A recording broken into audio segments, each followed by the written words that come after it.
Hello बच्चों, let's read this question. The question says, goblet cells are 1 unicellular glands, 2 multicellular glands, 3 dead keratinized cells, 4 stratified epithelium. तो इस question में हमें ये बताना है कि जो गॉबलेट सेल्स होती हैं ये क्या होती हैं. तो जो हम की कॉन्सेप्ट यहाँ पर यूज करेंगे वो है, हम जानेंगे कि गॉबलेट सेल्स एक्चुअली होती क्या हैं और उनका क्या काम होता है. तो we will know about goblet cells and their function. ये हम इस क्वेश्चन में जानेंगे. ये हमारा एक मल्टीपल चॉइस क्वेश्चन है, तो इसलिए इसमें हमें 4 ऑप्शन दिए गए हैं, जिसमें से हमें 3 ऑप्शन रोल आउट करने हैं और एक हमारा इनमें से ऑप्शन सही है. तो अब हम देखेंगे कि हमारा कौन सा ऑप्शन यहाँ पर सही होता है. तो यहाँ पर जो गॉबलेट सेल्स होती हैं, जब हम इनके बारे में जानते हैं तो सबसे पहले हम देखते हैं कि ग्लैंड्स क्या होती हैं. तो जब हम ग्लैंड्स की बात करते हैं तो हमारी जो ग्लैंड्स होती हैं वो हेल्प करती हैं सिक्रीशंस में.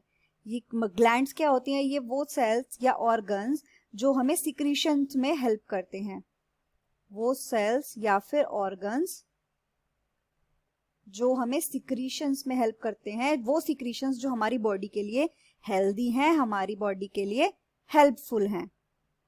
तो which help in healthy secretions, right. तो अब जो हमारी ग्लैंड्स होती हैं ये कितने टाइप की होती हैं? ये होती हैं 2 टाइप की. एक्सोक्राइन ग्लैंड्स होती हैं और दूसरी हमारी होती हैं एंडोक्राइन ग्लैंड्स. तो जब हम एक्सोक्राइन ग्लैंड्स के बारे में जानते हैं तो एक्सोक्राइन ग्लैंड्स जो होती हैं और एंडोक्राइन, ये डिफरेंशिएशन, ये जो हमने यहाँ पे 2 तरीके की बताई हैं, ये किस बेसिस पे होती हैं? तो वो होती हैं कि एक्सोक्राइन ग्लैंड्स में डक्ट हमारी प्रेजेंट होती है, इनमें डक्ट होती है, डक्ट प्रेजेंट होती है और उसी डक्ट से ही अपनी सिक्रीशंस को उनकी जगह पर पहुंचाती हैं जहां उनका काम है. लेकिन जो हमारी एंडोक्राइन ग्लैंड्स होती है, ये हमारी डक्टलेस ग्लैंड्स होती हैं. ये डायरेक्टली अपनी जो सिक्रीशंस हैं वो ब्लड स्ट्रीम में पोर कर देती हैं, राइट. फर्दर जब हम देखते हैं तो जो एक्सोक्राइन ग्लैंड होती है हमारी, एक्सोक्राइन ग्लैंड्स हमारी फर्दर 2 टाइप्स की होती है.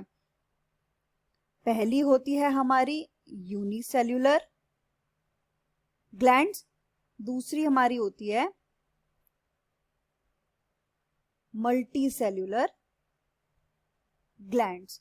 तो यूनिसेल्यूलर ग्लैंड्स होती हैं एक्सोक्राइन में और हमारी मल्टीसेल्यूलर ग्लैंड्स होती हैं एक्सोक्राइन का ही पार्ट.